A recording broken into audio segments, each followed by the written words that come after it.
Карабалтай эли сиздерге Аллах таала ыраазы болсун. Бир эмес, 2 райондук мечит, центральный мечит куруп атыптыр. Бул жерге 3500 адам батат экен да.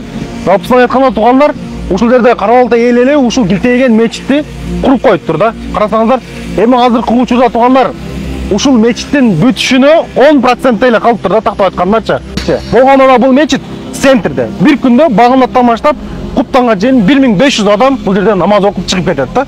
Эми караңыз тууганым, ушулардын намаз окугандыгына, зикир кылгандыгына, Куран жаттаганына, Куран окугандыгына себепчи болуп, соогуна илечкиңиз келген болсо, кыяматта ушул соопту мен дагы алгым келет деген болсоңуз тууганым, ушул мечиттин курулушуна салым кошуңуз.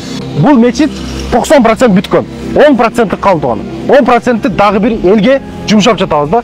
Бул эмени мечитти туугандар Карабалтай эли куруп атат да. Ошондуктан туугандар, ушул 10% деген сөз бул тууганым 20-25 миң эле доллар кетип атат да. Ушул жетпей жатат. Кооздулугуна жетпей жатат. Ошол 20-25 миңди биз бат эле чогулуп коебуз, кыргыз элине ишенем, берешенден 10 сомду, 15 сомду айырмасы жок. Колуңуздардан келишимче салыңыздар.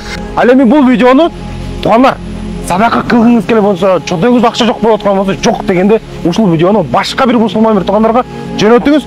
Сөз түрүндө ал балким жардам берип коет. Анын жардам берүүсүнө сиз себепчи болуп калышыңыз бул толук ыктымал.